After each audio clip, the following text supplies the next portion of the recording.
ممكن بقى تشوفوا لكم مكان تنصبوا فيه خيمه عشان تريحوا فيها بالليل. مبروك يا شباب، ورونا بقى الشغل. لا يا باشا، ده انت هتشوف شغل من نار ان شاء الله. الاسبوع الجاي هتيجي هتلاقي الازهر بارك. بص ده انا الجاكيت بتاعي زرع من دلوقتي. دي المحاصيل المطلوبه منكم. حبيبي. ايه المحاصيل؟ محاصيل هنزرع قمح وذره وحرنكش، مش فاهم ليه يعني. حابب كام كيلو من كل نوع؟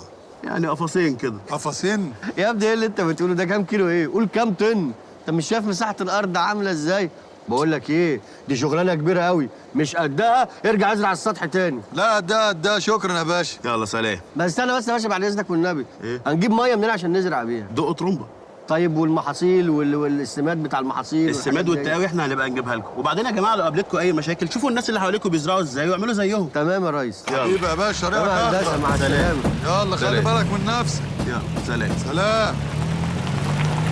السلام عليكم. عارف المهندس ده بيفكرني بايه؟ ايه؟ اما شفته كده مع الصحراء فكرني بافلام بتاعت فجر الاسلام والافلام بتاعت الكفار دي. يا دياب، بس انا كنت فاكر ان الارض دي متر في مترين.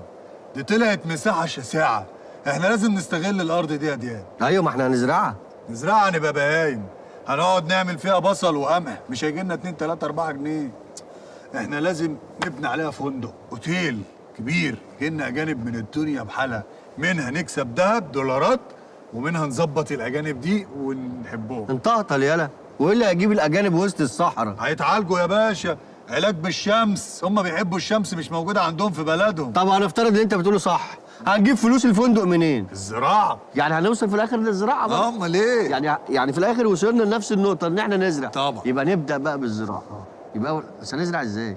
بص عندي فكره للزراعه حلوه. ايه؟ احنا ناخد من التقيل اللي ورا ونحطه قدام في الفاضي. تقيل اللي ورا ايه؟ مش فاهم. نعمل زي الواد درويش صاحبنا اللي معانا في الشارع. هو عمل ايه ده؟ مش كانت الحته دي عنده سيراميكا؟ اه. بلاطه مفيش نقطه شعرايه فيه، وورا كان قد كده. فعمل ايه الواد؟ راح لدكتور جاب له من اللي ورا حط في الفاضي. اشترك في باقات واتشت الشهرية بتبدأ من 14 جنيه و99 قرش، وباقات سنوية بتبدأ من 149 جنيه و99 قرش.